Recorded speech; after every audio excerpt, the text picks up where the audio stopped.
चेतस्यं स्मरति तत् चरणारविन्द कृष्णाय नमति यद् शिरदे कदपि तनानयध अश्वत विष्णुप्रीतम्।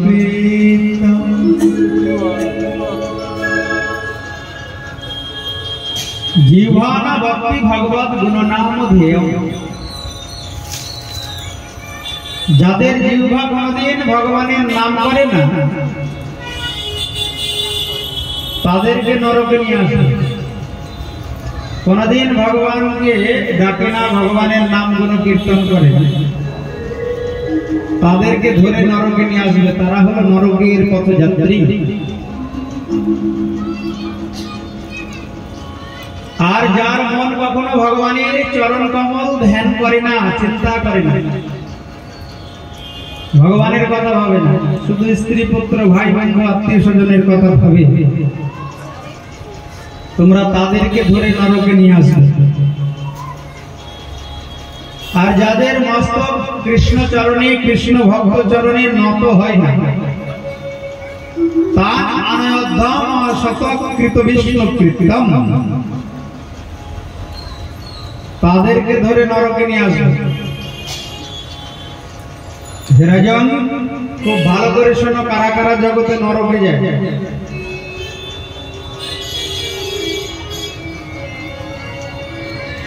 যারা ভগবানের নাম করে না, ভগবানকে প্রণাম করে না,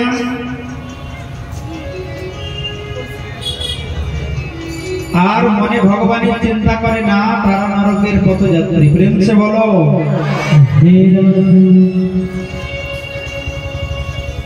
কিন্তু যারা ভগবানের নাম করে, ভগবানকে প্রণাম করে, ভগবানের চিন্তা করে, তারা কখনো নরকে যায় না।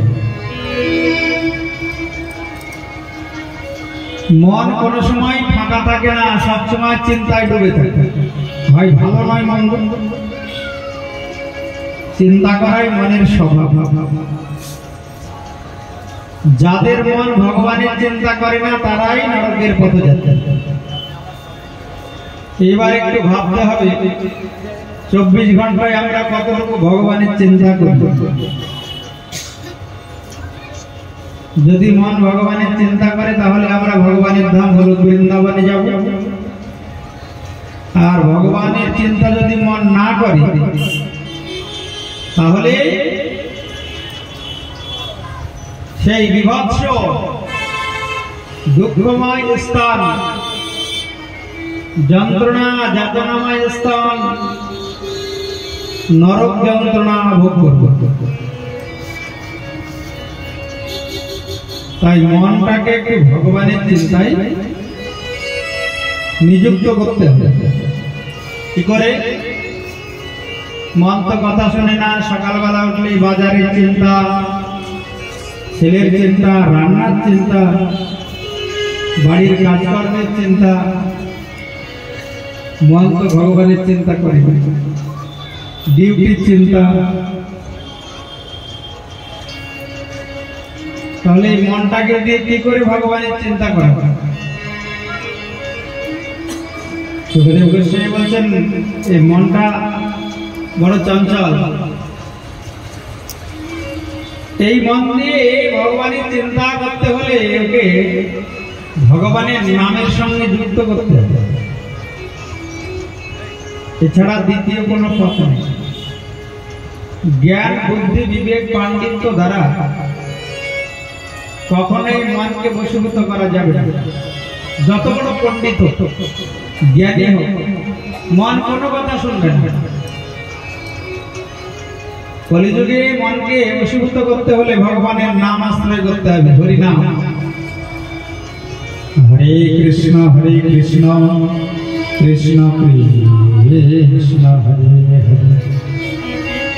হরে, হরে রাম রাম রাম।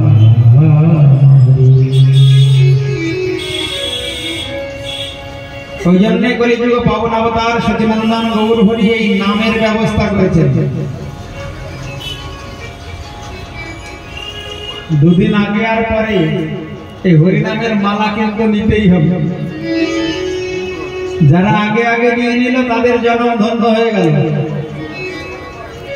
আর কেউ যদি হরিনামের মালা আশ্রয় না করে তাহলে তার জন্ম বিফল হলো। প্রেমসে বলো। শেষের দিনে একটাই কথা বলবে, বলো হরি হরি, এছাড়া আর কিছু বলবে না শ্মশানে নিয়ে যাওয়ার সময়। তাই যারা এই হরিনাম আশ্রয় করে হরিনাম করলো কলিযুগে তাদেরই জন্ম ধন্য হয়ে গেল।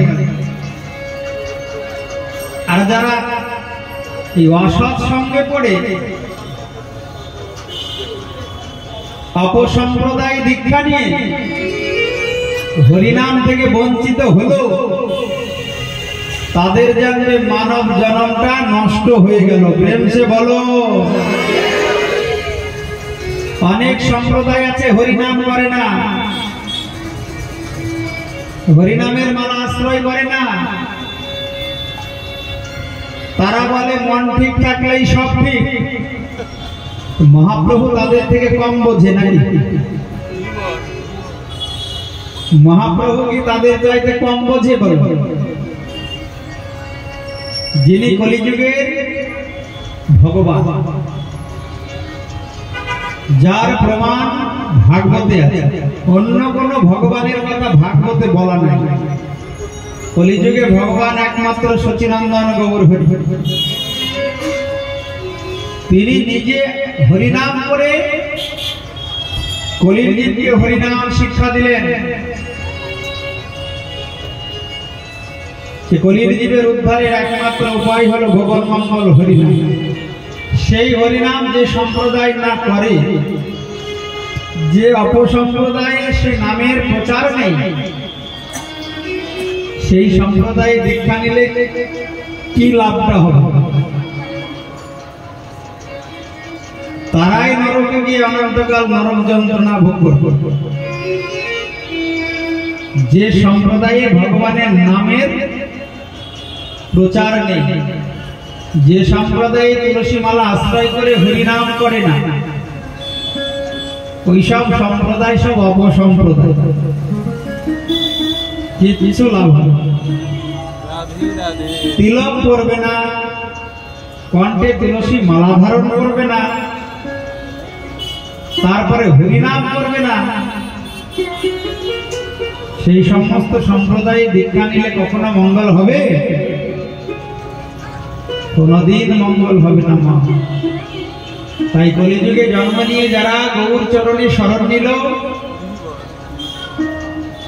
তুলসীকে আশ্রয় করে হরিনাম করলো, তাদের কিন্তু মানব জন্ম ধন্য হয়ে গেল। সেটা মাথায় রাখবে। আর যারা ভগবানের নাম থেকে বঞ্চিত থেকে গেল, তারাই কিন্তু নরকের পথযাত্রী হয়ে গেল। এতে কোনো সন্দেহ নাই। অখিল শাস্ত্র নিষ্ণাত নিগম কল্পতরুর সুপরিপক্ক ফল শ্রীমদ্ ভাগবতের এই হলো সার কথা। নাম সংকীর্তনম যস্য সর্ব পাপ প্রণাশনম প্রণাম দুঃখ সমনস্তম নমামি হরির পরম। হরিনাম আর প্রণাম, এই দুটি কথা ভাগবত বলেছে। ওই জন্য যারা হরিনামের মালা নিতে ভয় পায়, তাদের কিন্তু মানব জন্ম ধন্য হবে। একটা মালার ক টাকা? একটা ভালো তুলসীর মালা বড় 500 টাকা। তো কোনো গুরু বৈষ্ণবের কাছ থেকে ওই হরিনামের মালাটা নিয়ে একটু জপ করলে কি ক্ষতি হয়ে যাবে? আরে সারাদিন সময় না পাও, রাত্রে ঘুমানোর আগে তো 2 মালা 4 মালা 8 মালা জপ করে ঘুমানো নাকি? ঘুমানোর শোয়ার সঙ্গে সঙ্গে ঘুম আসে। যতক্ষণ ঘুম না আসে ততক্ষণ যদি তুমি একটু জপ করো, তোমায় কে বাধা দেবে বলো? তো মানব জন্মকে ধন্য করার জন্য আধ ঘন্টা 1 ঘন্টা ভগবানের চিন্তা করা যাবে না? ভগবানের নাম করা যাবে না? হয়ে লাভটা কি হলো? কোন লাভ আছে? মানুষ হয়ে কিছু লাভ নাই যারা হরিনাম না করে। গুরু না ভজিলা কি ভুল করিলা, হরিনাম না ভজিলা কি ভুল করিলা, ভস্মে ঢালিলাম ঘি মোনামা মানস হইয়া জন্ম লভিয়া, আমি মানুষের করিলাম কি, আমি মানুষ হইয়া জন্ম লভিয়া, আমি মানুষের করিলাম কি, আমি গুরু নাম হরিয়া গুরু হরিয়া ভস্মে ঢালিলাম ঘি মোনামা মানুষ হইয়া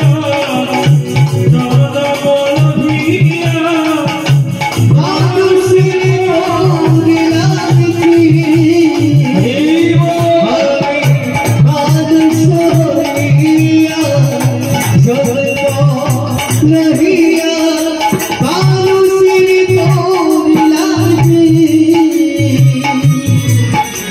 তাই কলিযুগে মানব জনম ধন্য করতে হলে গুরুচরণ আশ্রয় করে হরিনাম করতে হবে।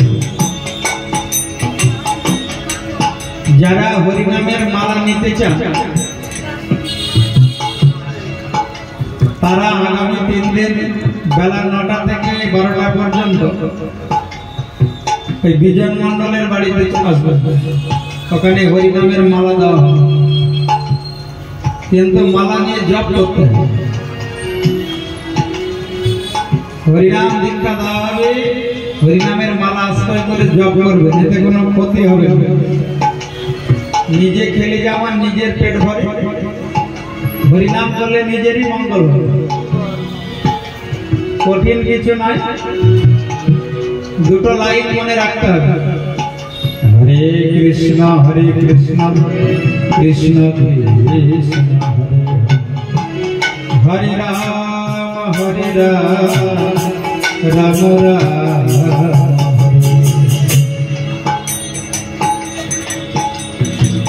এই দুটো লাইন জপ করলে মন বশীভূত হবে। একটা গ্রামে এক তান্ত্রিক এই তন্ত্র মন্ত্র করে তার মনে বাসনা হয়েছে আমি ধনী হব, জমিদার হব, তো ভূতের সাধনা করেছে। ভূতের সাধনা করলে ভূত এসে উপস্থিত। ভূত বলে শোনো আমাকে কাজ দিতে হবে, যদি আমায় কাজ না দাও তাহলে আমি তোমার ঘাড় মোটকে মেরে দেব।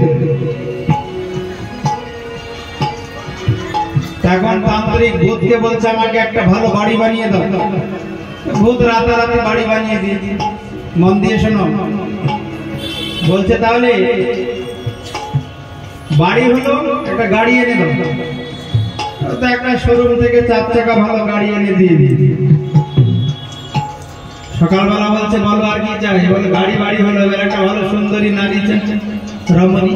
একটা রাজকন্যাকে তুলে এনে দিয়ে দিয়েছে না। এবার রাজকন্যা স্নান করবে, একটা ভালো সরোবর চাই। রাতারাতে একটা সরোবর খনন করে দিয়েছে। এখানে সোনা দানা চাই। এবার পিসি চন্দ্র আর অঞ্জলি জুয়েলার্স থেকে কিছু সোনার গয়না এনে দিয়ে দিয়েছে।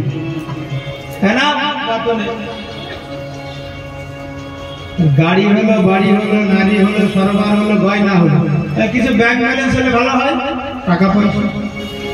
টাকা পয়সা এনে দিয়েছে। বললে এবার বলো কি চাই? সবই তো হয়ে গেল, সবই তো হলো, এবার আমি তোমাকে মারবো। ভূত বলছে আমি তোমায় মারবো কেন? কাজ না দিলেই আমি বলেছি আমি তোমাকে হত্যা করব। এবার সকাল হতে না হতে বাড়ি ছেড়ে পালাচ্ছে তান্ত্রিক। ভূত আসলেই তো কাজ চাইবে, বলো কি চাই? পথের মাঝে এক সাধুর সঙ্গে দেখা। সাধু বলে, আরে ভূতকে জব্দ করা কোনো ব্যাপার? 108টা গাঁট গ্রন্থিযুক্ত একটা বাঁশ কাটবে, বাঁশের ঝাড় থেকে দিয়ে ভূত আসলে বলবে এই বাঁশে একবার ওঠো আর একবার নামো, তাহলে এই ভূত জব্দ হয়ে যাবে। সকালবেলা উঠে ওই তান্ত্রিক বাঁশ কেটে একটা মাটিতে পুঁতেছে, আর ভূত আসলে বলছে তোমার কাজ হলো এই বাঁশে ওঠার নামা। ব্যাস, ভূত জব্দ হয়ে গেল। ওই জন্য মনকে ভূতের সঙ্গে তুলনা করেছে মহাজন। এ সব সময় ব্যস্ত, ঘুম ভাঙার সঙ্গে সঙ্গে শুরু হয়ে গেল চিন্তা করা। এই চঞ্চল মনকে বশীভূত করতে হলে 108টা এই গুটিযুক্ত তুলসী মালার সঙ্গে যুক্ত করতে হবে। একবার ওঠো, একবার নামো। দেখবে তুলসী মালা জপের নিয়ম হচ্ছে, যেখান থেকে জপ শুরু করবে পরে ঘুরে যেখানে শেষ হবে ওইখান থেকে আবার শুরু হবে। মানে একবার উঠলো, একবার নামলো, ওই সুমেরুটা ডিঙানো যাবে, এটা জপের নিয়ম। তাই মনটাকে একবারে 108 গুটিযুক্ত যে হরিনামের মালা তার সঙ্গে যুক্ত করে দিলে মন বশীভূত হয়ে যাবে। ওই জন্য মহাপ্রভু কলিযুগে হরিনাম এনেছেন। তাছাড়া কোনোভাবে মনকে বশীভূত করা যাবে না। প্রেম সে বলো, মাইক ম্যানকে একটু ডাকো।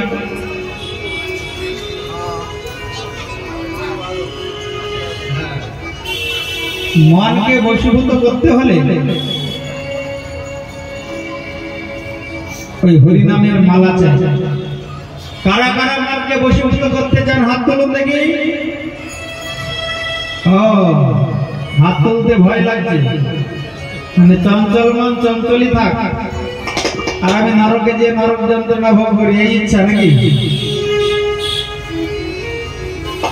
এই মনই জীবের বন্ধু, মনই জীবের শত্রু, মনে রাখবে মা। এই মনের কারণেই কেউ নরকে যায়, এই মনের কারণেই কেউ গোলক বৃন্দাবনে যায়।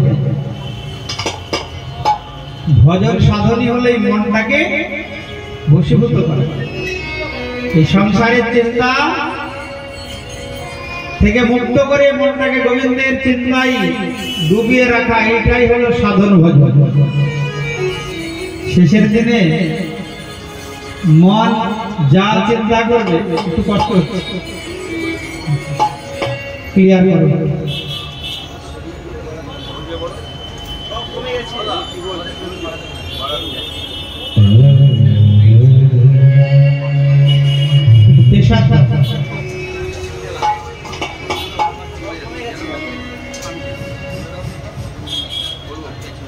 গুরু চরণে শরণ যেন থাকে, গুরু চরণে শরণ যেন থাকে। অকুল পাথারে হয় কি তোমার, অকুল পাথারে হয় কি তোমার, প্রাণটি সপিয়া দাতাকে মোহনা চরণে শরণ গুরু চরণে শরণ, গুরু চরণে শরণ থাকে। আমারে আমারে বলি ভাবিও নয়া, চোখ দিয়া দেখো সবই অন্ধকার। আমার বলি ভাবিও নয়া, চোখ দিয়া দেখো সবই অন্ধকার। ছেলে আমার, মেয়ে আমার, ভাই আমার, বন্ধু আমার পদকর্তা বলছে একবার তো টাইট করে দিন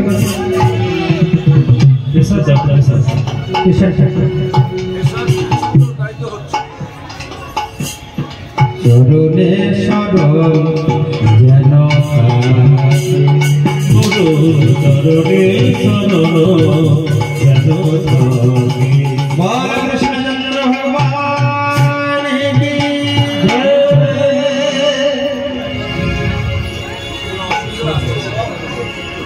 ওই জন্য হরিনাম গুরুচরণ আশ্রয় করে যদি নিত্য জপ করেন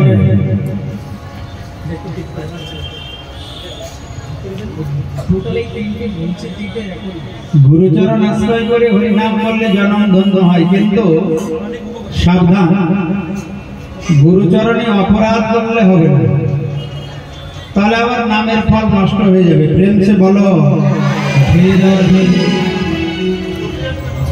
একবার দেবরাজ ইন্দ্র গুরুচরণে অপরাধ করেছিলেন। সুখদেব গোস্বামী রাজা পরীক্ষিতকে বলছেন, রাজন দেখো গুরুচরণে অপরাধ করলে কি হয়, কি ফল লাভ হয়। দেবরাজ ইন্দ্র একবার নিজ পত্নী সতী দেবীকে কোলে নিয়ে অপ্সরাদের নিত্য দর্শন করতেন, আর দেবগুরু বৃহস্পতি সেখানে উপস্থিত। বৃহস্পতি দেখে কোন লজ্জা হল না ইন্দ্রের, অহংকারী দেবতাদের রাজা দেবগুরু বৃহস্পতি ওই স্থান ত্যাগ করলেন। আমার এরকম শিষ্য দরকার নাই, নির্লজ্জ,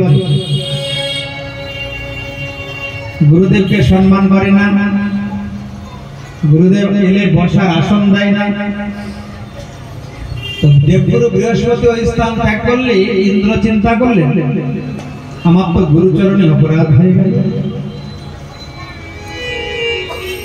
সব অপরাধের ক্ষমা হয়, গুরুচরণে অপরাধ করলে কোনো ক্ষমা নেই। প্রেম সে বলো। গুরুচরণে অপরাধ করলে অনন্তকাল নরক যন্ত্রণা ভোগ করতে হয়। যে সাধু সঙ্গ জীবনে সর্বশ্রেষ্ঠ, সাধুদের মধ্যে সর্বশ্রেষ্ঠ হলো গুরুদেব। ওই জন্য গুরুচরণে কখনো অপরাধ করতে হয়। দেবরাজ ইন্দ্রের ভয় হয়ে গেল, কি হবে, গুরুর আসন কি অলঙ্কৃত করবে, গুরুর আসন তো শূন্য হয়ে গেল। কোথাও খুঁজে আর দেবগুরু বৃহস্পতিকে পেলেন না। গুরুর আসনে বসালেন দশটা ঋষির পুত্র বিশ্বরূপকে। এই বিশ্বরূপের মা বাপ ছিল দৈত্যকন্যা রচনা দেবী। দেবতাদের গুরু হলেও বিশ্বরূপের অসুরদের প্রতি টান ছিল। মা যেহেতু অসুর বলে, তাই মাঝে মধ্যে স্বর্গে যখন যজ্ঞ হতো, যজ্ঞের ভাগ ওই বিশ্বরূপ অসুরদেরকে দান করত। একদিন ইন্দ্র বুঝতে পেরে ক্ষুরধার অস্ত্র দ্বারা গুরুদেবের মস্তক ছেদন করল, গুরুদেবকেই হত্যা করে ফেলবে। আর গুরুদেব ছিলেন ব্রাহ্মণ, ব্রহ্ম হত্যা পাপ হয়ে গেল দেবরাজ ইন্দ্রের। এখন দেবরাজ ইন্দ্রের ব্রহ্ম হত্যা পাপ ভয়ানক আকার ধারণ করল। পাপ থেকে আর মুক্ত হতে পারে না। দেবতাগণ বললেন, দেবরাজ ওই পাপের ভাগ যদি কেউ নেয় তবে তুমি পাপ থেকে মুক্ত হতে পারবে। আচ্ছা বলুন তো মা, পাপের ভাগ কেউ নিতে চায়? রত্নাকর দস্যুকে নারদ বলেছিল, যাদের জন্য তুমি পাপ করছো সে পিতা মাতা ভাই বন্ধু স্ত্রী পুত্র, তাদের দিয়ে জিজ্ঞাসা করে তারা পাপের ভাগ নেবে কি।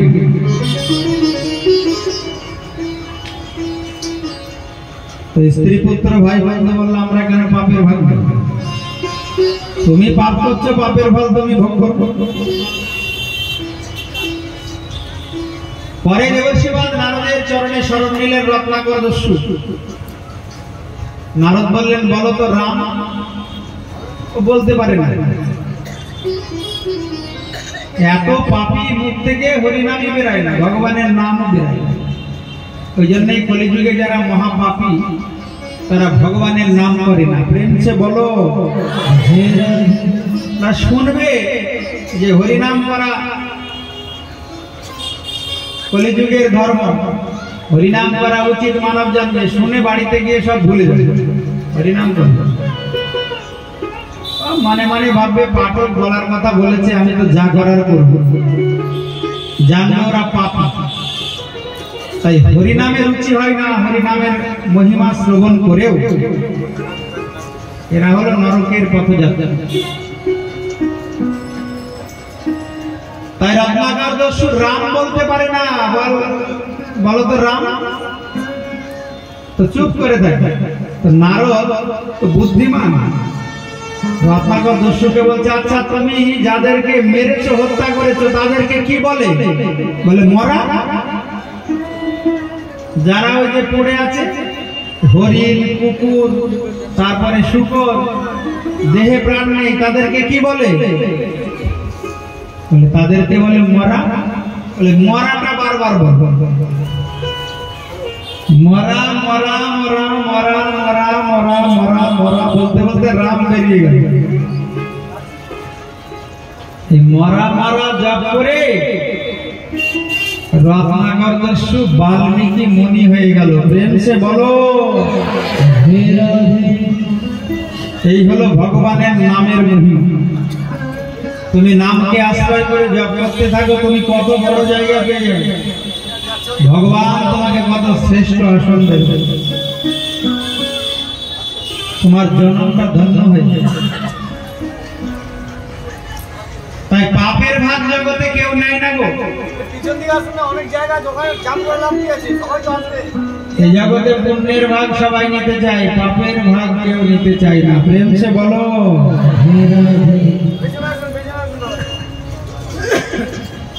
ইন্দ্র চিন্তায় পড়ে গেলেন, গুরু হত্যা, ব্রহ্ম হত্যা, পাপের ফল কে নেবে? কেউ নিতে চায় না গো। অবশেষে 4 জন রাজি হয়েছিল পাপের ভাগ নিতে। তার মধ্যে একজন হলো এই মাতৃ জাতি, তারা পাপের ভাগ নিয়েছে। ওই জন্য মায়েরা অসুচি হয়, এটা ব্রহ্ম হত্যা, পাপ। ওই জন্য মায়েদের ব্রহ্ম গায়ত্রী মন্ত্রে দীক্ষা হয়। ব্রহ্ম গায়ত্রী জপ করার অধিকার মায়েদের নাই। ওই যে ব্রহ্ম হত্যা পাপটা গ্রহণ, ওই জন্য মায়েদের উপনয়ন সংস্কার হয় না। মায়েদের দেহটা সেবার যোগ্য দেহ, তারা শুধু ভগবানের সেবা করবে। ভগবানের পরিপাটি করে সেবা মায়েরাই পাবে। মায়েদের দেহটাই ভগবানের সেবার যোগ্য দেহ। দ্বিতীয় জন পাপ নিল, তার নাম হলো জল। ওই জন্য জলে বুদবুদ হয়, ফেনা হয়, ওটা ব্রহ্ম হত্যা পাপ। তৃতীয় জন পাপ নিল, তার সেটা হলো ঊষর ভূমি, যেখানে কোনো চাষবাস হয় না, দেখবে কোনো ফসল হবে না, ওটা হলো ব্রহ্ম হত্যা পাপ। আর একজন নিয়েছিল, সে হলো গাছ, ওই জন্য গাছে আঠা হয়, দুধ হয়। এই 4 জন পাপের ভাগ নিয়েছিল বলে ইন্দ্র ওই পাপ থেকে মুক্ত হয়েছিল। প্রেম সে বলো, ওই জন্য ওই সময় মায়েদের খুব সাবধান থাকতে হয়। ওই অসুচি অবস্থায় ভগবানের সেবার অধিকার মায়েদের থাকে না। হরিনাম জপ করতে পারে, ওই সময় গোবিন্দের সেবা করতে পারবে। ওই সময় গোবিন্দের সেবা তো দূরে থাক, স্বামী সেবাও করতে পারবে, তাহলে স্বামীর আয়ু ক্ষয় হয়ে যাবে। ওই সময় যদি মায়েরা স্বামী সেবা করে, তাড়াতাড়ি বিধবা হয়ে যাবে, স্বামীর পরমায়ু নষ্ট হয়ে যাবে, ওটা ব্রহ্ম হত্যা পাপ। যারা মেনে চলবে তাদের মঙ্গল হবে, যারা মানবে না তাদের অমঙ্গল হবে। শাস্ত্রে এরকম বলা আছে। ওই সময় নিজের ছায়া যার গায়ে লাগবে তারই পাপ হবে। ছায়া কাউরি গায়ে স্পর্শ করানো যাবে না, ছায়াও মারানো যাবে না, পাপ হয়ে যাবে। এই জন্য সাবধানে ওই সময় থাকতে হবে। অনেক পণ্ডিত, অনেক গুরুদেব, অনেক বৈষ্ণব উল্টো পাল্টা কথা, হরিভক্তি বিলাসে এরকম কোনো কথা বলার না। সদাচার গ্রন্থই আমাদের গোস্বামী গ্রন্থ এই হরিভক্তি বিলাস, সেখানে কঠোরভাবে নিষিদ্ধ করা আছে ওই সময়ের কথা বলা, খুব সাবধানে থাকতে হবে। নাহলে যাকেই স্পর্শ করবে তারই আয়ু ক্ষয় হয়ে যাবে, আয়ু নষ্ট হয়ে যাবে, মরে যাবে তাড়াতাড়ি। আর নয়তো বড় ধরনের রোগ ব্যাধি হবে, বড় ধরনের রোগে আক্রান্ত হয়ে মরে যাবে। এইরকম শাস্ত্রে বলা আছে। অনেক পাঠক থেকে অনেক রকম কথা বলে, মন গড়া বললে তো হবে না। সর্বত্র প্রমাণ দেবে পুরানো বচন, শাস্ত্রে যেটা নেই সে কথা কিন্তু ব্যাসাসনে বসে বলা যাবে না। ওই জন্য তো মায়েদের ভাগবত পাঠে অধিকার নাই। আমাদের বৃন্দাবনে প্রেমানন্দ দাসজি বাবাজি মহারাজ কঠোর ভাবে প্রতিবাদ করেছে। অনেক মায়েরা লীলা কীর্তন করে, অনেক মায়েরা ভাগবত পাঠ করে। আচ্ছা, অসুচি অবস্থায় যদি লীলা কীর্তন করে তাহলে কার মঙ্গল হবে? অসুচি অবস্থায় যদি ভাগবত পাঠ করে, হরিনাম সংকীর্তন করে, যারা অনুষ্ঠান করাবে সব কটা নরকে চলে যাবে। ওটা এত ভয়ানক পাপ। ওই জন্য মায়েদের অধিকারই নাই এইসব ভগবানের নাম শোনা কীর্তন। মনে করো কীর্তনের বাইনা নিয়েছে, ওই সময় অসুচি হলো, এবার কি হবে? ওই কীর্তন যে শুনবে তারই পাপ হবে। তার মুখে ওই সময় যে ভগবানের কথা শুনবে তারই অমঙ্গল হবে। দুধ অমৃত সাপে মুখ দিলে বিষে পরিণত হবে। হরি কথা অমৃত, নামামৃত, ভগবানের নীলামৃত ওই সময় যদি মুখ থেকে বেরায়, ওটা বিষে জগতের ক্ষতি করে। ওই জন্য ওই সময় মায়েদের এসব অধিকার নেই। শুধু নিজে বসে জপ করতে পারবে, ভগবানের চিন্তা করতে পারবে, এছাড়া কিচ্ছু পারবে না করতে। ভগবানের সেবাও করতে পারবে। তাই ইন্দ্র পাপ থেকে মুক্ত হলেন, আর এদিকে ইন্দ্রকে বধ করার জন্য ওই বিশ্বরূপের পিতা ত্বষ্টা ঋষি যজ্ঞ শুরু করলেন।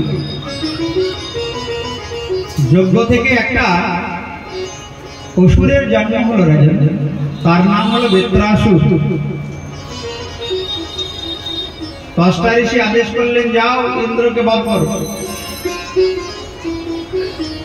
এবার শুরু হয়ে গেল দেবতাদের সঙ্গে বৃত্রাসুরের যুদ্ধ। দেবতারা অস্ত্র নিক্ষেপ করে, আর ওই বৃত্রাসুর নামে যজ্ঞ থেকে উঠেছে যে অসুর, হা করে সব অস্ত্র গিলে খেয়ে নেয়। এত বড় অসুর, কোন মতে আর দেবতারা অসুরকে পরাজিত করতে পারে না। তখন তারা ভগবানের চরণে শরণ দিলেন।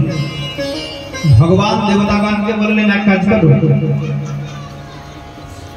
দধিচি মুনি নামে একটা মুনি আছে, ওই মুনির অস্থি দ্বারা যদি বজ্র নির্মাণ করো তবে ওই বৃত্রাসুর বধ হবে।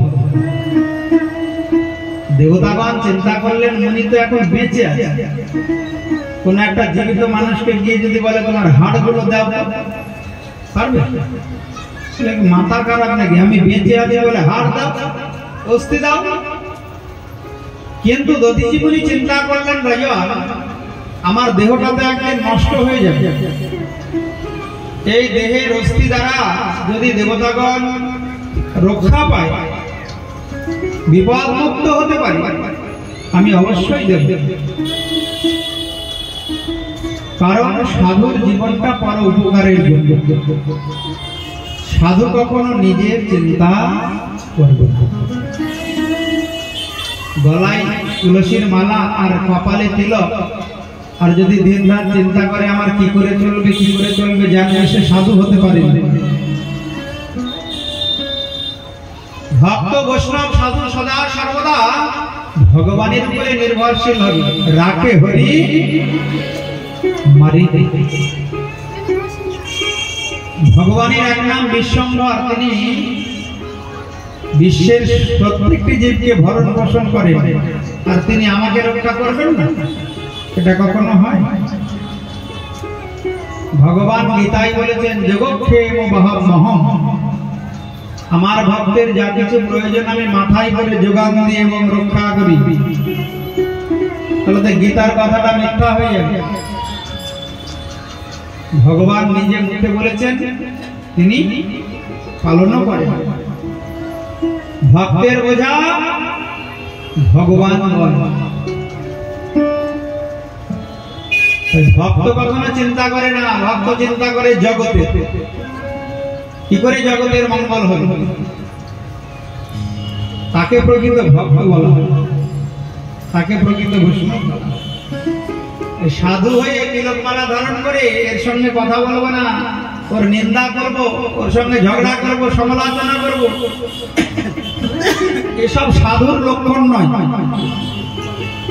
অনেক পাঠক আছে, অনেক বৈষ্ণব আছে, অনেক ভক্ত আছে, দেখেছি শুধু এর ওর নিন্দা করে। আমার গুরু বড়, ওর গুরু ছোট, আমাদের সম্প্রদায় বড়, ওর সম্প্রদায় ছোট, এটা করলেন।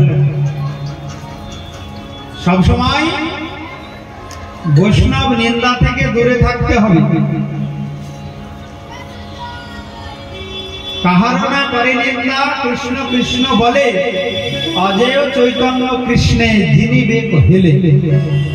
যে কৃষ্ণকে লাভ করা কঠিন, কেউ যদি শুধু একটা কথা মনে রাখে, জীবনে আমি কোনোদিন কাউরি নিন্দা করবো না, সে এই জন্মেই ভগবানকে লাভ করবে। সে বলো, শুধু একটা কথা মনে রাখতে হবে, আমি কোনোদিন কোন গুরু বৈষ্ণব ভগবানের সৃষ্ট জীবের নিন্দা করব না, আর নিন্দা শুনব না। তার বেশি সাধন ভজন করতে হবে, অল্প সাধনেই ভগবানকে লাভ করতে হবে। মহাপ্রভু বলেছিলেন, নিন্দুকের গতি নাহি কোনো কালে। যারা নিন্দা করে তাদের কোনোদিন সদ্গতি হয়। নিন্দা করলে কি হয়, যার নিন্দা করবে তার যত খারাপ গুণ আছে সব তোমার মধ্যে আসবে, তোমার ভালো গুণগুলো তার মধ্যে চলে যাবে। ওই জন্য কখনো নিন্দা করতে নাই, নিন্দা শুনতেও নেই, তাহলে অপরাধ।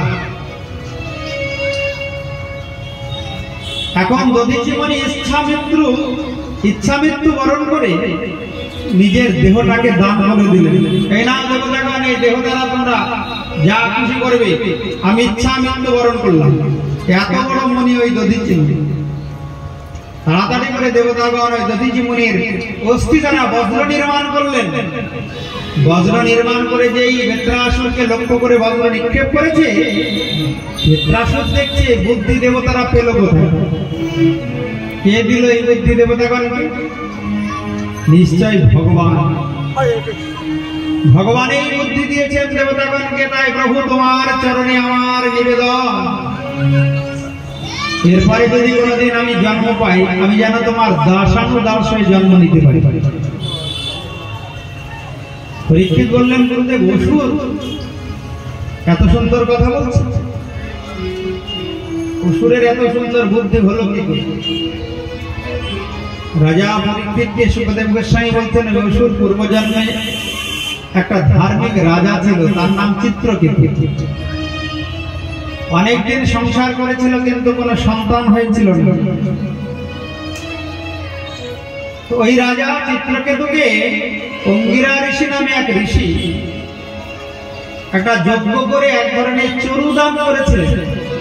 যজ্ঞের রস তোমার রানীকে খাওয়াবে, তাহলে সন্তান হবে। ওই রাজা চিত্রকেতু যেই তার বড় রানী কৃতজ্ঞতিকে নিয়ে গিয়ে যজ্ঞের চরু পান করালেন। ওই যজ্ঞের ওই চরু পান করে বড় রানী কৃতজ্ঞতি সন্তান সম্ভবা হলেন। হেরাজন অন্যান্য রানীরা তখন হিংসা করা শুরু করল। একা মা হবে, আমরা মা হতে পারবো না। সন্তানের জন্ম হলো হিংসা করে গভীর রজনীতে একদিন অন্যান্য রানীরা মিলে বিষ খাইয়ে ওই সন্তানটাকে মেরে ফেলবে। অঙ্গিরা ঋষি বলেছিলেন তোমার সন্তান হবে, কিন্তু সে সন্তান হর্ষ আর শোকের কারণ হবে। এবার রাজা চিত্রকেতুর জীবনে দুঃখ নেমে যাবে। রাজা চিত্রকেতু চিন্তা করলেন আমি আর সংসারে থাকবো না, সংসার ছেড়ে চলে যাবে। সংসার ত্যাগ করে চলে যাচ্ছেন মনের দুঃখে। আর ভগবানকে বলছেন প্রভু এই জগতে যারা তোমায় ভালোবাসে, অন্য কাউকে মন দেয়, অন্য কাউকে ভালোবাসে, তারাই ঠকে যায়, কিন্তু যারা মন প্রাণ দিয়ে তোমায় ভালোবাসে তাদেরই জনমটা ধন্য হয়ে যায়। আমি সুখেরই আশায় ঘর বাঁধিয়া পেলাম ব্যথারে, আমি পেলাম সুখেরই আশায় ঘর বাঁধিয়া পেলাম ব্যথারে, পেলাম সংসারে অনেকেই সুখের আশায় ঘর বাঁধে, জীবনে দুঃখই নেমে আসে তাদের।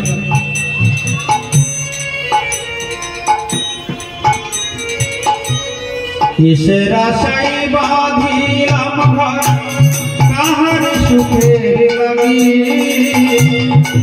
কিবা দোষে হইয়া দোষী কাঁদি করব লাগি, আমি কাঁদি করব লাগি। কিসের আশায় বাঁধিলাম ঘর, কাহার সুখের লাগি, কিবা দোষ হইয়া দোষী কাঁদি করব লাগি, হায়রে কাঁদি করব লাগি। যাদের লাগি নাম জীবন, তারাই তুলল না রে,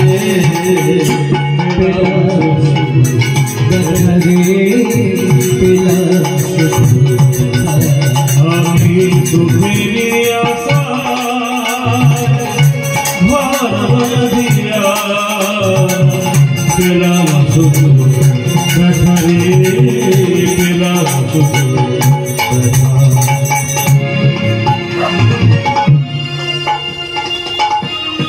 পথের মাঝে দেবর্ষিপদ নারদের সঙ্গে সাক্ষাৎ হলো। নারদ বললেন চিত্রকেতু তোমার মতে সংসারে অনেকেই দুঃখ পায়, সুখের আশায় বাসা বেঁধে অনেকেই দুঃখ যাতনায় কষ্ট পায়। তোমাকে একটা মন্ত্র দান করছি, এই মন্ত্রটা জপ করো, তোমার জন্ম ধন্য হবে। দেবর্ষিপদ নারদ রাজা চিত্রকেতুকে সংঘর্ষণ মন্ত্রে দীক্ষা দিলেন, সংঘর্ষণ মন্ত্র দান করলেন। আর এই সংঘর্ষণ মন্ত্র জপ করে রাজা চিত্রকেতু বৈকুণ্ঠে চলে গেলেন। একদিন চিন্তা করলেন দেখি তো কৈলাসে ভোলানাথ কেমন আছে। বৈকুণ্ঠ থেকে বিমানে করে গেলেন কৈলাসে ভোলানাথকে দর্শন করতে, গিয়ে ভোলানাথের জয় দিচ্ছেন, বলো ভোলানাথ ভগবান কি। ভোলানাথ দেখে কি হঠাৎ রাজা চিত্রকেতুর আগমন, একই হঠাৎ কৈলাসে। চিত্রকেতু বলছে প্রভু নারদের কৃপা আশীর্বাদে আমি বৈকুণ্ঠে এসেছি, আর বৈকুণ্ঠ থেকে কৈলাসে আসার সৌভাগ্য লাভ করেছি, তাই আপনি আমায় কৃপা করুন। কেন?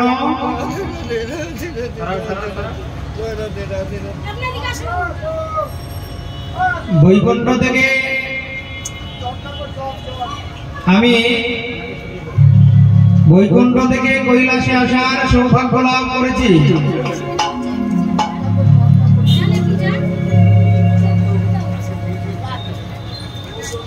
কিন্তু ভোলানাথ, আপনি তো পরম বৈষ্ণব, আপনি পরম বৈষ্ণব হয়ে কি করে আপনার পত্নী উমা দেবীকে ওই রকম নিকটে নিয়ে ভজন করেন? এটা কি বৈষ্ণবের লক্ষণ? অপরাধ হয়ে গেল ভোলানাথের চরণে। সব অপরাধের ক্ষমা হয়, বৈষ্ণব অপরাধের কোনো ক্ষমা নেই।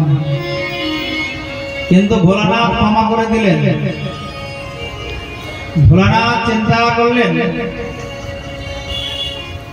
রাজা চিত্রকেতু নারদের কৃপায় কৈলাসে এসেছে।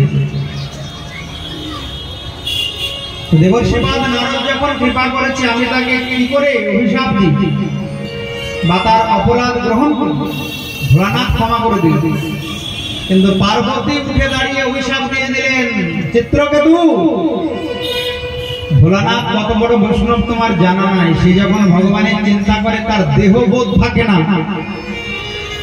তুমি তার সাথে অসুরের মতো ব্যবহার করলে, যাও তোমার অসুর কুলে জন্ম হোক।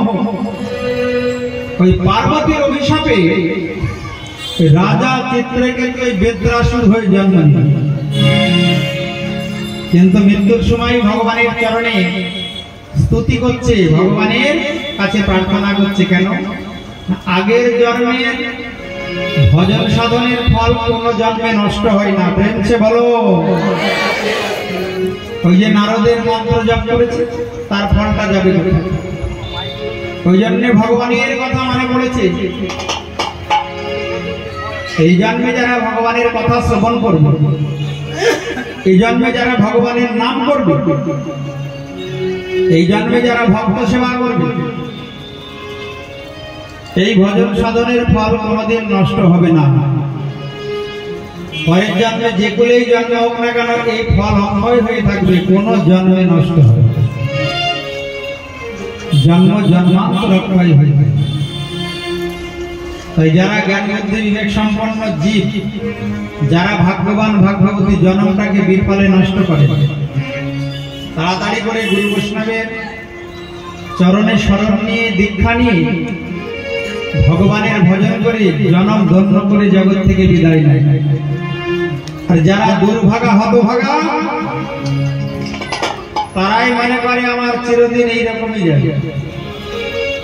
মন তুমি কি চিরজীবী, মন তুমি কি চিরজীবী, চিরদিন কি তোমার এমনি যাবে?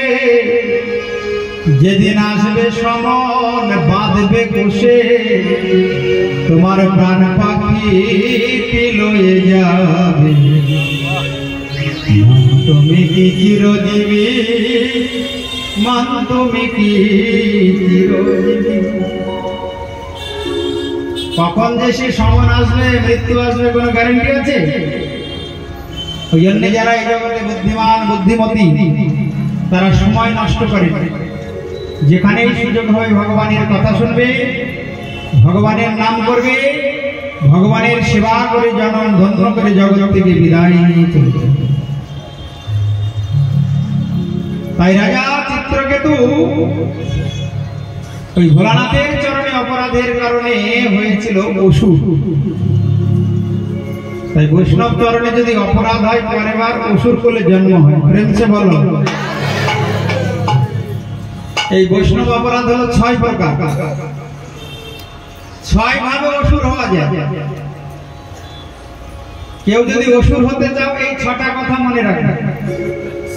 কি কি ভাবে অসুর হওয়া যায়?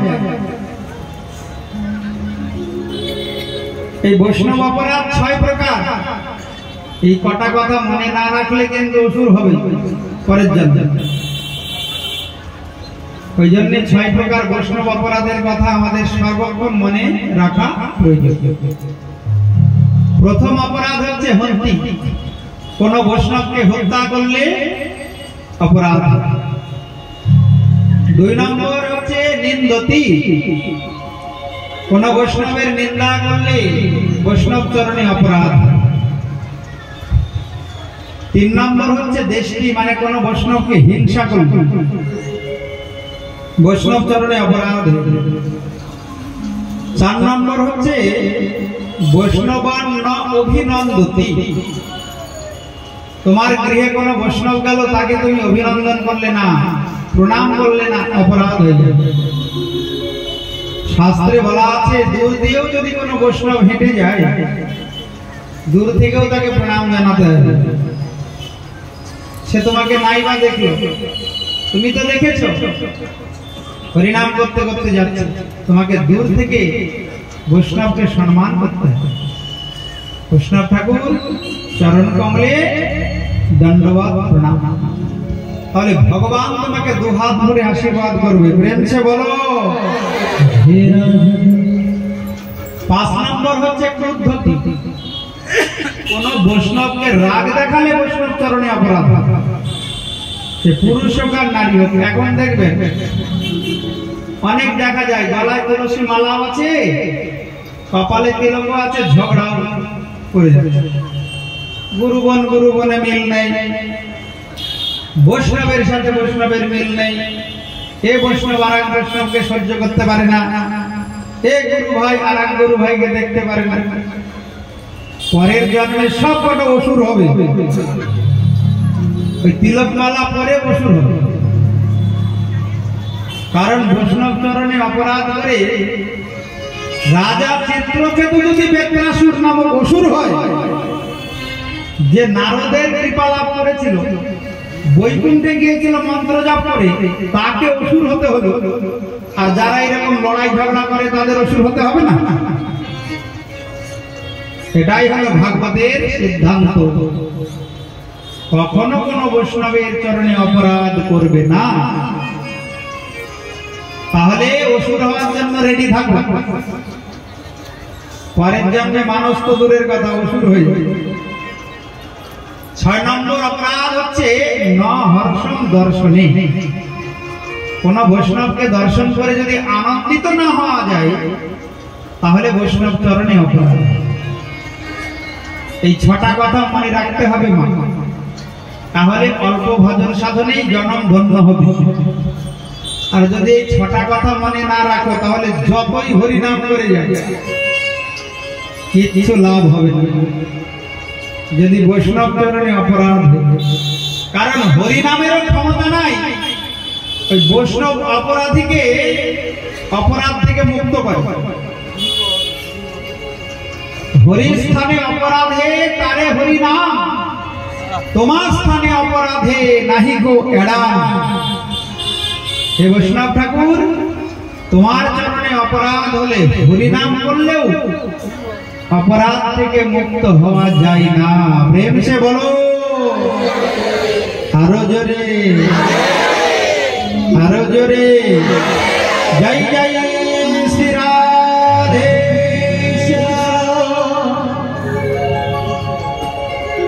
ওই জন্য হরিনাম করতে হবে নিরপরাধে, এ নাম গাই গোরা মধুর স্বরে।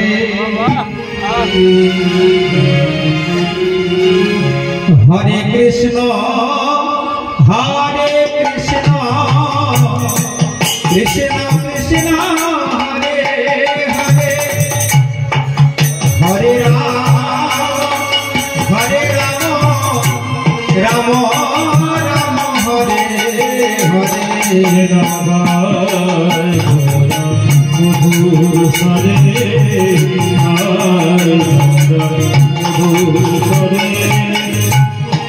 হরে কৃষ্ণ হরে কৃষ্ণ, কৃষ্ণ কৃষ্ণ হরে হরে, হরে রাম হরে রাম, রাম রাম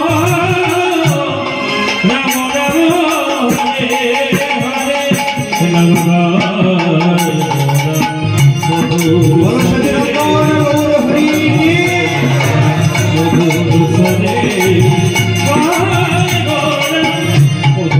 হরে। গৃহে থাকো বনে থাকো, সদা হরি বলে ডাকো। থাকো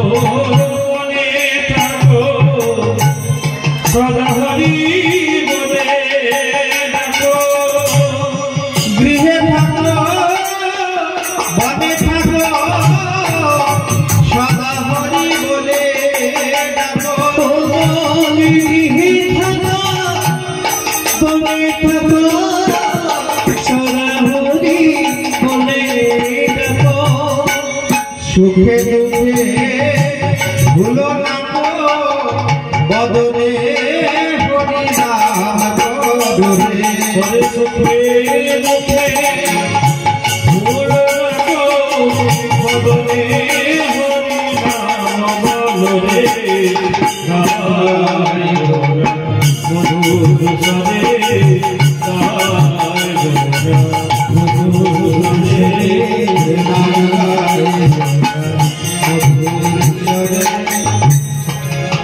মায়া জালে বদ্ধ হয়ে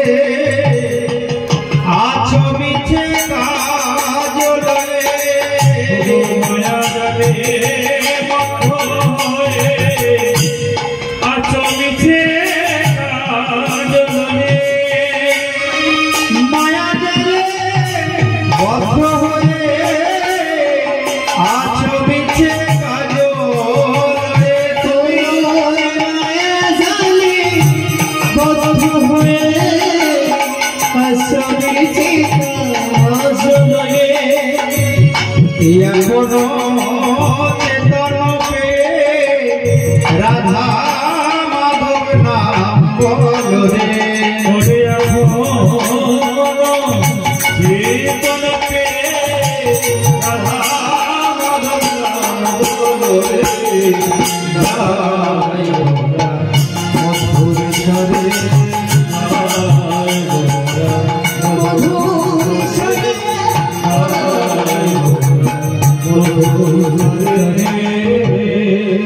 জীবন হইল সে তুমি না ভজিলে ঋষিকে তবু জীবন হইল সে না ভজিলে ঋষিকে জীবন হইল সে না ভজিলে ঋষিকে জীবন হইল সে না ভজিলে ঋষিকে ভক্তি বিনাম এই উপদেশ একবার নাম রসে মাতরে ভগবতীর এই উপদেশ একবার নাম রসে মাতরে গায় গোরা হরি বল মধুর সরে হরে কৃষ্ণ কৃষ্ণ কৃষ্ণ হরে হরে হরে রাম হরে হরে বল হরে কৃষ্ণ কৃষ্ণ কৃষ্ণ কৃষ্ণ হরে হরে হরে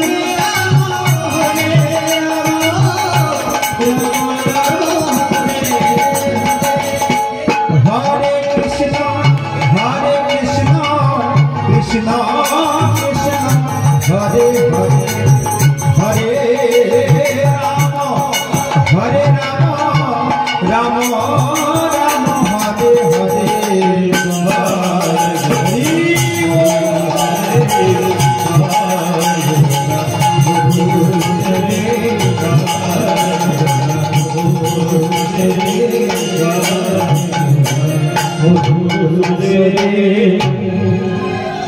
সচিনন্দন গৌর হরি নিজে হরিনাম করে কলিযুগকে শিক্ষা দিয়েছে তোমরা বৈষ্ণব অপরাধ করবে না তাহলেই জন্মটা ধন্য হয়ে যাবে বৈষ্ণব অপরাধ থেকে মুক্ত হয়ে হরিনাম করবে তাহলে তোমাদের কোনো ভয় নাই মনে থাকবে মা ছটা অপরাধের কথা হন্তি নিন্দতি বৈদেশটি বৈষ্ণবান্ন অভিনন্দতি ক্রুদ্ধতি জাতি ন হর্ষম দর্শনে পততানি শট এ হলো স্কন্দ পুরাণের শ্লোক হত্যা করলে অপরাধ হয় নিন্দা করলে অপরাধ হয় হিংসা করলে অপরাধ হয় বৈষ্ণবকে প্রণাম না করলে অপরাধ হয় রাগ দেখালে অপরাধ হয় আর বৈষ্ণব দর্শন করে আনন্দিত না হলে অপরাধ হয় ভগবান নিজের মাকেও ক্ষমা করেছিলেন। সচিমাতা একবার বৈষ্ণব চরণে অপরাধ করেছে, তো মহাপ্রভু বলে আমি মাকেও ক্ষমা করবো না। ভক্তরা বলে প্রভু এ তো আপনার মা জননী, বলে হোক না কেন, কত বৈষ্ণব অপরাধ। এই অদ্বৈতাচার্যের চরণে অপরাধ করেছিল সচিমাতা। বিশ্বরূপ যখন সন্ন্যাস নিয়ে চলে যায়, নিমাইয়ের বড় ভাই তখন ওই অদ্বৈতাচার্যকে বলেছিল সচিমাতা তোমার জন্য আমার ছেলেটা সন্ন্যাস নিল, তোমার কাছে ভাগবত শুনতে গিয়ে এই বৈরাগ্যের উদয় হল, ওই জন্য তুমি অদ্বৈত নাও, তুমি হলে দ্বৈত। অদ্বৈত নাও, দ্বৈত, ব্যাস হয়ে গেল। ওই জন্য ভগবান হয়েও ক্ষমা করেনি নিজের মা, চাপাল গোপালকে ক্ষমা করলেন। ওই জন্য বৈষ্ণব অপরাধীর গতি নাহি কোনো কালে। খুব সাবধান, এই গুরু ভাই ঝগড়া, গুরুগণ ঝগড়া যেন না, তাহলে কোনো লাভ হবে না, মানব জন্মটা বিফল হবে। পতন্তি পৃথিবীর সার্ধম মহারৌরব সঙ্গীতে শাস্ত্রে বলা আছে একা নরকে যায় না, বৈষ্ণব অপরাধী পিতৃপুরুষগণের সহিত নরকে যায়, সবাইকে নিয়ে নরকে চলে যায়। পরীক্ষিত প্রশ্ন করলেন গুরুদেব, আচ্ছা ভগবান তো সমদর্শী, সমদর্শী হয়ে তিনি অসুরদেরকে বধ করেন কেন? সুখদেব গোস্বামী বললেন রাজন, খুব ভালো প্রশ্ন। ভগবানের কাছে সবাই সমান, কিন্তু যারা ভগবানের ভক্ত হয়, ভগবানের নাম করে, ভগবানের চিন্তা করে, তাদেরকে ভগবান একটু বেশি ভালোবাসে। যেমন এই জগতে যে সন্তান পিতামাতার বাধ্য হয় তাকে পিতামাতা একটু অধিক প্রীতি করে, আর যে ছেলেটা কথা শোনে না তার প্রতি অত ভালোবাসা থাকে না। অবাধ্য সন্তান, কুসন্তান, ওই সন্তানের জন্য আমার কত অপমান সহ্য করতে হতো, কিন্তু যে সন্তানটা বাধ্য তাকে বড় ভালোবাসে। তদ্রূপ ভগবান কি করে, যারা তার নাম গুণ কীর্তন করে, সেবা করে, পূজা করে, যারা ভগবানের চিন্তা করে, তাদেরকে ভগবান বড় ভালোবাসে। দেখো রাজন, শাস্ত্রে অনেক বড় প্রমাণ আছে। হিরণ্যকশিপুর পুত্র প্রহ্লাদকে ভগবান রক্ষা করেছিলেন, বিপদ মুক্ত করেছিলেন, কিন্তু হিরণ্যকশিপুকে তিনি নিজে হাতে হত্যা করেছিলেন, বধ করেছিলেন। একই নৃসিংহ রূপ ধারণ করে প্রহ্লাদকে রক্ষা করলেন আর হিরণ্যকশিপুকে বধ করলেন। ওই হিরণ্যকশিপুকে বধ করে জগৎকে দেখালেন ভগবান যে যখন কোন ভক্তের বিপদ আসে তখন আমি ভক্তকে রক্ষা করার জন্য, ভক্তের মনোবাসনা পূর্ণ করার জন্য আমি ছুটে আসি। ভক্তের জন্য আমি পারি না জগতে এমন কিছু নাই। হিরণ্যকশিপুর ভাই হিরণ্যাক্ষকে যখন ভগবান বারাহ রূপ ধারণ করে হত্যা করলেন, হিরণ্যকশিপু ওই ভাতৃহন্তা ভগবানের সঙ্গে যুদ্ধ করার জন্য তপস্যা করতে গেলেন মন্দার পর্বত। তপস্যায় ব্রহ্মা সন্তুষ্ট হয়ে বর দিলেন, হিরণ্যকশিপু কি বর চাও বলো, যা চাইবে তাই দেবে। হিরণ্যকশিপু বললেন আমায় এমন বর দেন যেন আমার দিনে মৃত্যু না হয়, রাত্রেও মৃত্যু না হয়, স্থলে মৃত্যু না হয়, জলে মৃত্যু না হয়, ভগবানের দ্বারা কোন সৃষ্ট জীবের দ্বারা যেন আমার মৃত্যু না হয়, আমার ঘরেও মৃত্যু না হয়, বাইরেও মৃত্যু না হয়। ব্রহ্মা বললেন তথাস্তু তথাস্তু তথাস্তু, তাই হবে। হিরণ্যকশিপু বলছেন দাঁড়ান, আরো আছে, বছরের 12 মাসের মধ্যে কোন মাসে যেন আমার মৃত্যু না হয়। ব্রহ্মা বললেন তাই হবে, তাহলে আর কি থাকবে। জলে মৃত্যু হবে না, স্থলে মৃত্যু হবে না, দিনে মৃত্যু হবে না, রাত্রে মৃত্যু হবে না, ভগবানের সৃষ্ট জীবের দ্বারা মৃত্যু হবে না, 12 মাসে মৃত্যু হবে না। তাহলে মরণটা হবে কবে? কবে মরণ হবে? বছরে তো 12টাই মাস নাকি? তাহলে কবে মৃত্যু হবে? ব্রহ্মার বলে বলিয়ান হয়ে হিরণ্যকশিপু ভাবলেন আমি অমর হয়ে গেলাম, এবার দেখি আমাকে কে হত্যা করে বধ করে। ভগবানের সঙ্গে যুদ্ধ করার জন্য ছুটে বেড়াচ্ছে। চিন্তা করলেন স্বর্গটাকে আগে আক্রমণ করি, কেন দেবতারা ভগবানের ভক্ত। দেবতাকে যদি দুর্বল করা যায় তাহলে ভগবান ছুটে আসবে, কারণ ভক্তের জন্য ভগবান ছুটে আসে। দেবতাগণকে যুদ্ধে পরাজিত করল, দেবতাগণকে পরাজিত করে স্বর্গ অধিকার করে নিল। দেবরাজ ইন্দ্র চিন্তা করলেন হিরণ্যকশিপুর পত্নীর গর্ভে একটা সন্তান আছে, এই সন্তানটাকে আমি হত্যা করবো, তাহলে হিরণ্যকশিপু দুর্বল হয়ে যাবে। দেখবে বাবা মা দুর্বল হয়ে যায় সন্তানের কাছে, হবে না? সন্তান যদি অসুস্থ হয়ে যায় বাবা মায়ের মন খারাপ হয়।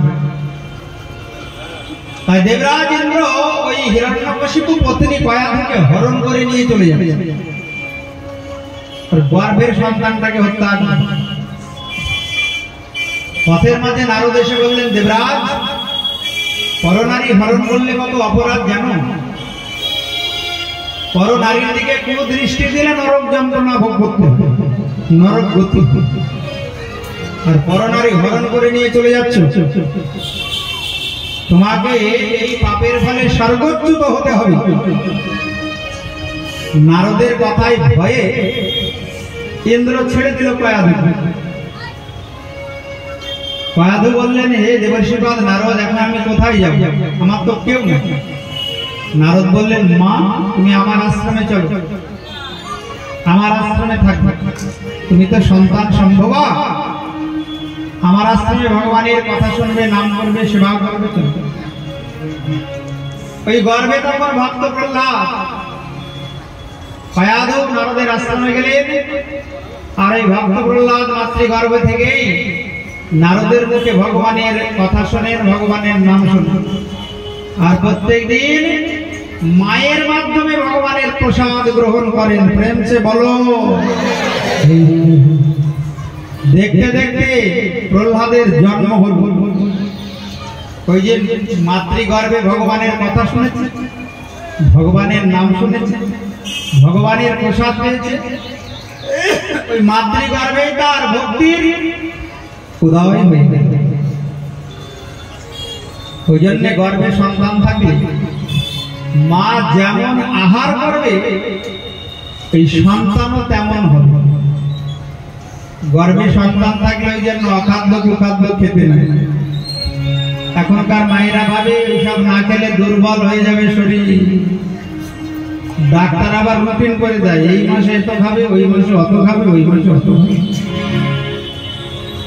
এবার কি হয়, অসুরের জন্ম হয়, বাবা মাকে দুঃখ দেয়, কষ্ট দেয়, বৃদ্ধাশ্রমে রাখে, অমানুষ। কিন্তু গর্ভে সন্তান থাকাকালীন যদি মা ভগবানের চিন্তা করে, ভগবানের নাম করে, ভগবানের প্রসাদ সেবা করে, ওই সন্তান কোনোদিন অভক্ত হতে পারবে না। তাই ভক্ত প্রহ্লাদ ছোটবেলা থেকেই ভক্ত হয়ে গেল। হিরণ্যকশিপু শুনতে পেলেন তার পত্নী আর পুত্র নারদের আশ্রমে আছে। শোনা মাত্র তাড়াতাড়ি নিজ গৃহে এনে চিন্তা করলেন এই প্রহ্লাদকে আমি এমন শিক্ষা দেব যেন ভগবানের সঙ্গে যুদ্ধ করতে পারে। এই চিন্তা করে দত্তগুরু শুক্রাচার্যের দুই পুত্র ষণ্ড অমর্ক তাদের কাছে আসরিক বিদ্যা শিক্ষার জন্য ভর্তি করে দিল। ছোট ছোট অসুর পালকগণকে নিয়ে প্রহ্লাদ কি করে ভগবানের নাম করত। এসব আসরিক বিদ্যা তার মাথায় ঢোকে না,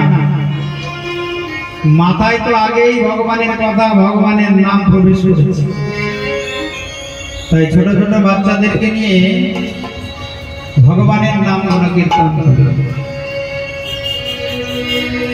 বলে দেখো অসুর বলবান, এই মানব জনম যুদ্ধ করার জন্য নয়, ভগবানের ভজন করার জন্য, ভগবানের নাম করার জন্য। ওই জন্য এসো আমরা একসঙ্গে ভগবানের নাম করি।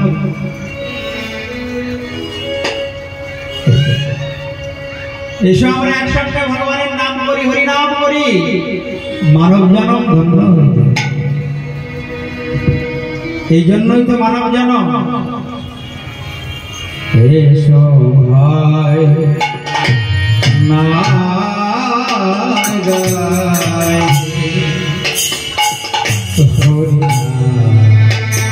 মধুর নাম, এসো